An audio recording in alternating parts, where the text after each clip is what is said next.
তাদের মধ্যে কেউ কেউ মমতা ব্যানার্জির মধ্যে লেনিন খুঁজে পাচ্ছেন, মমতা ব্যানার্জি টাকায় নিয়েছে লেনিনের ছবি লাগাচ্ছেন। আরাবুলকে কলেজের প্রেসিডেন্ট করে দিতে হবে, তৃণমূলের সবচেয়ে চোর, সবচেয়ে গুন্ডা, সবচেয়ে বদমাইশ, সবচেয়ে দর্শককে বসিয়ে দিতে হবে মাথায়। আর কিছু শিক্ষাবিদ এমন জুটেছেন যারা নিজের স্বার্থে দুর্নীতিকে প্রশ্রয় দিয়েছেন, মস্তানদেরকে মাথায় তুলে নিয়েছেন। রাজ্যপাল আর নবান্নের ঝগড়ার নাটক করে দিয়ে বিশ্ববিদ্যালয়ে উপাচার্য নেই, কলেজে স্কুলে মাদ্রাসার শিক্ষক নেই। যখন দাঁড়িয়ে সেই প্রশ্নে লড়াই হবে, তখন তারা দাঁড়িয়ে যেভাবে বিজেপি চাইছে, আরএসএস চাইছে মন্দির কেন্দ্রিক রাজনীতি হোক, এইভাবেই আমাদের এখানে বলা হচ্ছে, বলো তুমি এই মন্দিরের দিকে আছো না ওই মন্দিরের দিকে আছো, রাম মন্দিরে আছো না জগন্নাথ মন্দিরে আছো। তাদের দরকার ছিল বামপন্থাকে কোণঠাসা করা। আর তখনই মাওবাদী, তখনই কংগ্রেস, তখনই তৃণমূল কংগ্রেস, তখনই বিজেপি, তখনই সব জামায়াতে ইসলাম হিন্দ, জামাতে উলেমা হিন্দ, জামাতে ইসলামী সব এক কাট্টা হয়ে গেল। সব শেয়ালের এক রা হলো, লাল হটাও দেশ বাঁচাও। লাল হটলো কিন্তু দেশ বাঁচলো না। আর এই জন্যই দাঁড়িয়ে আজকে নতুন প্রজন্ম তারা আবার সামনে এগিয়ে আসছে, কারণ তাদের অধিকার থেকে তাদেরকে বঞ্চিত করা হয়েছে। এই যে ইউথ ড্রিভেন, আমরা স্বাধীনতা আন্দোলনের সময় দেখেছি তরুণ প্রজন্মের ছেলে মেয়েরা এগিয়ে এসেছিল। আর তারপরে যে কোনো পৃথিবীর যে কোনো জায়গায়, যে কোনো সময়, যে কোনো সমাজে, যে কোনো যুগে নতুন প্রজন্মকে তার জীবনের যে সমস্যা, সেই সমস্যা সংকুল প্রতিকূলতাকে পার হতে হলে নিজেদের জন্য সংগঠন গড়ে তুলতে হয়, আদর্শ খুঁজে নিতে হয়, মতাদর্শকে বুঝে নিতে হয়, হাতিয়ার হাতে নিতে হয়, এবং তারপরে দাঁড়িয়ে সেই অবস্থার পরিবর্তন হয়। তাহলে আজকে দাঁড়িয়ে ছাত্র ফেডারেশন সে কাজই করছে। ওরা চেয়েছিল 10 বছর কলেজে বিশ্ববিদ্যালয়ে বামপন্থীদের ঢুকতে দেব না, 10-12 বছর ঢুকতে না দেওয়া মানে একটা প্রজন্ম শেষ। আর তারপরে তারা মনে করবে নতুন যে প্রজন্ম আসবে তারা ভুলে যাবে ইনকলাব জিন্দাবাদ, তারা ভুলে যাবে স্বাধীনতার কথা, গণতন্ত্রের কথা, সমাজতন্ত্রের কথা। তারা মমতা, মুকুল, শুভেন্দু আর ওই অভিষেকের কথা মনে রাখবে, লেগে পড়ো, ভেঙে পড়ো, কোথায় বিরিয়ানির প্যাকেট পাওয়া যাচ্ছে, কোথায় কোন নায়িকা এসে নাচছে, কোথায় কে গাইছে, সেই দিকে গিয়ে হুজুমে মেতে ওঠো। আমরা দেখেছি আমাদের প্রতিবেশী দেশে, আমি নিজে দেখেছি। আমি যখন ছাত্র আন্দোলনের নেতা, যুব আন্দোলনের কর্মী পাকিস্তানে গিয়েছিলাম, যখন এই পারমাণবিক বোমা বিস্ফোরণ হয়েছিল সাগাই আর পোখরান, তখন পারমাণবিক বোমার বিরুদ্ধে, পারমাণবিক যুদ্ধের বিরুদ্ধে আমরা একটা ডেলিগেশন নিয়ে গিয়েছিলাম। এই আমাদের সাংবাদিকরা ছিলেন, অন্যান্য সব গান্ধীবাদী নেতারা ছিলেন, লেখক বুদ্ধিজীবীরা ছিলেন, দু দেশের মধ্যে যাতে শান্তি থাকে। সেখানে গিয়ে দেখলাম অনেক ছেলেপুলেরা জড়ো হয়েছে বিশ্ববিদ্যালয়ে, কিন্তু তারা মিছিল কি জিনিস জানে না, স্লোগান কিভাবে দিতে হয় জানে না, পোস্টার কিভাবে লিখতে হয় জানে না। তাদের মনে যন্ত্রণা আছে, তারা প্রতিবাদ করতে চায়, যুদ্ধের বিরুদ্ধে বলতে চায়, শান্তির সপক্ষে বলতে চায়। কিন্তু সেই 50-এর দশকে দেশভাগের পরে কমিউনিস্ট পার্টিকে পাকিস্তানের মিলিটারি শাসকরা ব্যান করে দিয়েছিল, নিষিদ্ধ করে দিয়েছিল। দেখবেন দক্ষিণপন্থীরা সবসময় বলে দেশের নিরাপত্তা, রাষ্ট্রীয় সুরক্ষা, আর আমরা বলি সামাজিক সুরক্ষা। দুটোর মধ্যে তফাৎ আছে।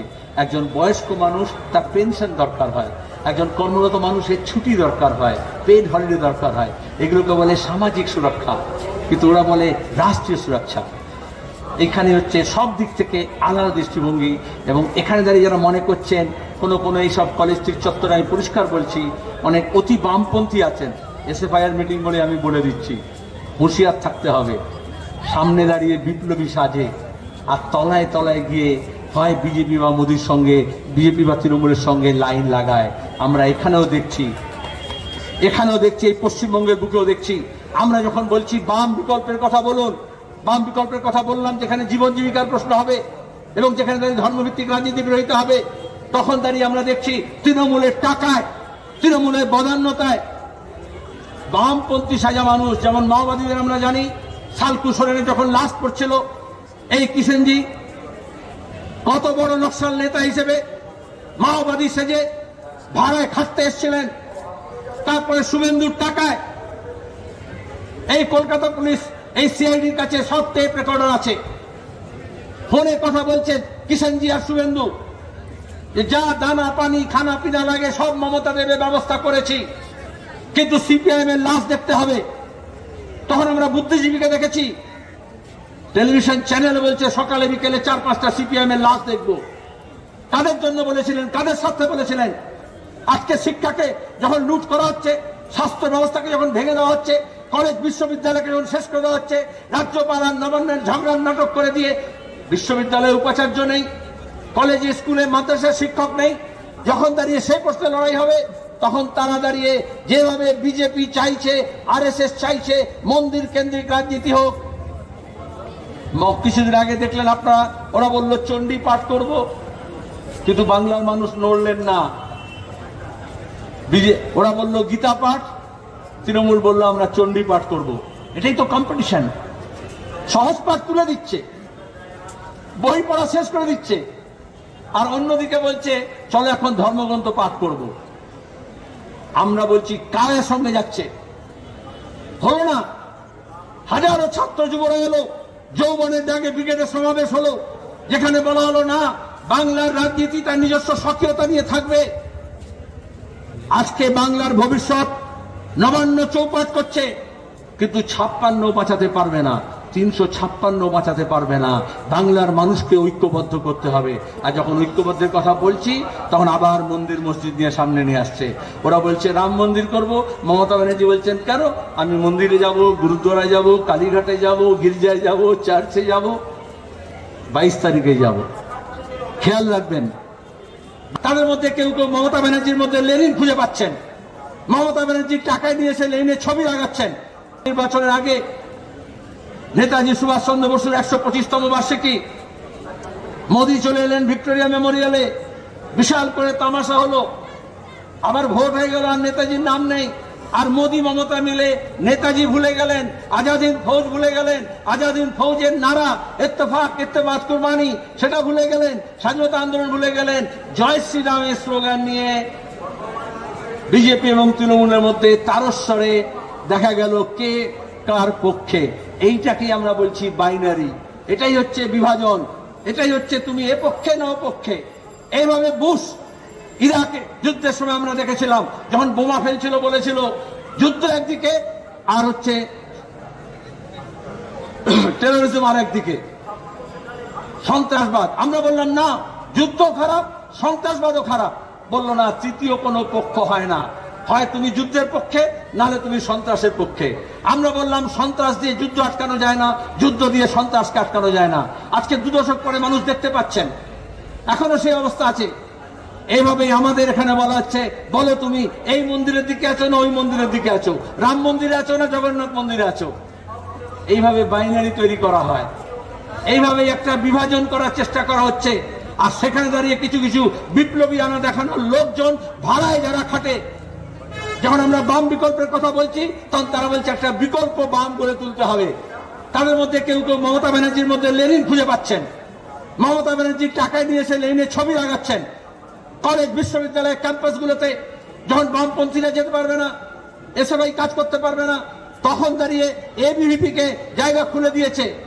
আজকে দাঁড়িয়ে পশ্চিমবঙ্গে ভারতে বিজেপির বিরুদ্ধে যদি কথা বলতে হয়, এবং বলতেই হবে, কিন্তু তৃণমূলকে ছাড় দেওয়া যাবে না। আজকে সোজা লড়াই হচ্ছে কমিউনাল ভার্সেস কমিউনিস্ট, কিন্তু কমিউনাল ভার্সেস কমিউনিস্টের যে লড়াই, সেখানে কারাপ্ট লোকেদের জায়গা হতে পারে না। কারাপশনের সঙ্গে, দুর্নীতির সঙ্গে যদি থাকো, তাহলে যতবার ইডি সিবিআই দেখাবে ততবার মোদির পায়ে পড়ে গিয়ে বলতে হবে দাদা আমার ভাইপোটাকে বাঁচিয়ে দাও।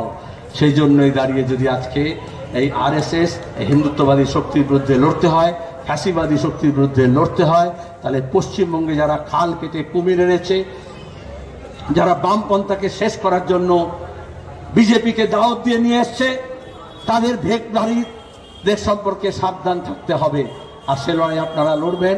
আপনাদের শিক্ষার অধিকার, আপনাদের ক্যাম্পাসে দাঁড়িয়ে মাথা উঁচু করে মুক্ত বুদ্ধির চর্চা, যুক্তির চর্চা, তর্কের চর্চা, প্রশ্ন করার অধিকার এবং নিজের শিক্ষার জন্য যা যা প্রয়োজনীয় আছে, সিট হতে পারে, স্কলারশিপ হতে পারে, শিক্ষক হতে পারে, ল্যাবরেটরি হতে পারে, লাইব্রেরি হতে পারে, তার জন্য যেরকম লড়াই হবে সেরকম ক্ষেত মজুর, কৃষক, হকার, দোকানদার, ছোট ব্যবসায়ী, কর্মচারী, তাদের লড়াইটাকেও একসঙ্গে সূত্রবদ্ধ করতে হবে। আর তবাই দাঁড়িয়ে নতুন উন্মাদনায়, নতুন ভূমিকায় বামপন্থা, এই তারা মনে করছেন সবচেয়ে জনপ্রিয় কাজ হচ্ছে, আর তাতে রেশারেশি হয়, তোমার মন্দির উঁচু হবে না আমার মন্দির উঁচু হবে। এখানে জগন্নাথ মন্দিরের জন্য শ্রী শ্রী জগন্নাথ ঠাকুর আর রাম মন্দিরের জন্য রামচন্দ্র, এদের মধ্যে কোনো বিবাদ নেই। কিন্তু তাহলে মোদি মমতায় বিবাদের নাটক সাজানোর জন্য বলছে ওই যে তুতু ম্যামে করে তার ব্যবস্থা করছে। এজন্য গীতা পাঠ আর চণ্ডী পাঠের আয়োজন করা হয়েছিল। এখানে বইয়ের যারা ব্যবসা করেন, বিক্রি করেন, যারা ছাপান, যারা পাবলিকেশন, তারা বুঝতে পারছেন যখন মাধ্যমিকে ছাত্র সংখ্যা কমে যায়, পরীক্ষার্থীর সংখ্যা কমে যায়, যখন উচ্চ মাধ্যমিকে পরীক্ষার্থীর সংখ্যা কমে যায়, যখন কলেজ, বিশ্ববিদ্যালয়, এমনকি ইঞ্জিনিয়ারিং কলেজে ছেলেমেয়েরা ভর্তি হচ্ছে না, তখন এই গোটা সেই পেন্সিল বলুন, কলম বলুন, কাগজ বলুন, খাতা বলুন, বই বলুন, তার বিক্রি কমে যায়। 34 বছর বামফ্রন্ট সরকার আমরা ধাপে ধাপে জনশিক্ষা প্রসার করেছিলাম। যেখানে প্রাইমারি স্কুল ছিল সেখানে জুনিয়র, যেখানে জুনিয়র হাই ছিল সেখানে হাই, যেখানে হাই ছিল সেখানে হায়ার সেকেন্ডারি, যেখানে স্কুলে শিক্ষকদের মাইনে হতো না সেখানে মাস মাইনের ব্যবস্থা করা, যেখানে যে কোনোভাবে স্কুলে নিয়োগ হতো সেখানে school service commission, college service commission, মাদ্রাসা সার্ভিস কমিশন। আর মমতা ব্যানার্জি এসে বললেন উল্টে দাও, পাল্টে দাও। তাহলে যেখানে স্কুল খুলছিল সেখানে স্কুল বন্ধ হচ্ছে, যেখানে কলেজে আসন পাওয়া যাচ্ছিল না সেখানে এখন কলেজে আসন খালি যাচ্ছে। এই পরিবর্তন কি পশ্চিমবঙ্গ চেয়েছিল? কিন্তু এই যে বলে পাকে চক্রে ভগবান ভূত হয়ে যায়, ওরকম চিট ফান্ডের টাকায় নায়ক, নায়িকা, গায়ক, গায়িকা, শ্যালক, শালিকা সবাইকে জড়ো করে বোর্ডিং লাগিয়ে দিয়ে বলা হয়েছিল পরিবর্তন চাই। আর মমতা ব্যানার্জি বলেছেন এলোমেলো করে দেওয়া, লুটে পুটে খায়। গত 1 দশকের বেশি সময় ধরে এই রাজ্যকে এলোমেলো করে লুটে পুটে খাওয়া হয়েছে। আর তার বিরুদ্ধে লড়াই, সেই লড়াইটা করার জন্য সংবিধান গণতান্ত্রিক অধিকার দিয়েছে, কিন্তু আমাদের রাজ্যে সেই গণতন্ত্রকে ছারখার করা হচ্ছে। এটা শুধু পঞ্চায়েতের ভোট লুট নয়, এটা শুধু ছাত্র সংসদের নির্বাচন হবে না তা নয়, এটা ম্যানেজিং কমিটি, স্কুল, কলেজ, বিশ্ববিদ্যালয় হবে তা নয়। আমরা দেখলাম আমরা বিশ্ববিদ্যালয়, senate, syndicate, executive council committee, তার জন্য নতুন আইন নিয়ে আসা হয়েছিল। যেমন পঞ্চায়েত আইন নিয়ে আসা হয়েছিল, পুরো আইন নিয়ে আসা হয়েছিল, এটাকে বলে ডেমোক্রেটাইজেশন, গণতন্ত্রীকরণ। আর এখন তার ঠিক উল্টো হলো, আরাবুলকে কলেজের প্রেসিডেন্ট করে দিতে হবে। তৃণমূলের সবচেয়ে চোর, সবচেয়ে গুন্ডা, সবচেয়ে বদমাইশ, সবচেয়ে দর্শককে বসিয়ে দিতে হবে মাথায়। আর কিছু শিক্ষাবিদ এমন জুটেছেন যারা নিজের স্বার্থে দুর্নীতিকে প্রশ্রয় দিয়েছেন, মস্তানদেরকে মাথায় তুলে নিয়েছেন। আর তবেই তো আজকে কলকাতা বিশ্ববিদ্যালয় নয়, সবকটা বিশ্ববিদ্যালয় দেখুন ভাইস চ্যান্সেলর নিয়ে হাইকোর্টে যাচ্ছে মামলা, রাজভবনের সঙ্গে যাচ্ছে, প্রতিদিন নাটক হচ্ছে। রাজভবন আর নবান্নের মধ্যে নাকি ঝামেলা হচ্ছে, কিন্তু আদতে সরকারি পৃষ্ঠপোষকতায় যে শিক্ষা ব্যবস্থা আছে সেই শিক্ষা ব্যবস্থাকে লাটে তুলে দেওয়ার ব্যবস্থা করা হচ্ছে। আমাদের মতো মানুষ, আমরা আজকে আধুনিক শিক্ষার সুযোগ পেতাম না যদি সরকারি পৃষ্ঠপোষকতায় প্রাথমিক স্কুল, কর্পোরেশনে primary school, high school, higher secondary school, college, বিশ্ববিদ্যালয় না থাকতো। তাহলে আজকে আর মোদি আর মমতার মধ্যে কোনো কম্পিটিশন হচ্ছে না। বিজেপি আর তৃণমূল দুজনে মিলে এই সরকারি পৃষ্ঠপোষকতায় গভর্নমেন্ট স্পন্সার, গভর্নমেন্ট ফাইন্যান্স যে এডুকেশন সিস্টেম আছে তাকে নষ্ট করে দিচ্ছে। তারপরে 5 স্টার হোটেলের মতো 5 স্টার স্কুল হবে, কলেজ হবে, বিদেশি কোম্পানিগুলো ডিগ্রি বেচার দোকান খুলে দেবে, দরকার হলে কিছু ছেলেমেয়েরা বিদেশে গিয়ে পড়াশোনা করবে, কিন্তু সেটা গণশিক্ষা হবে না।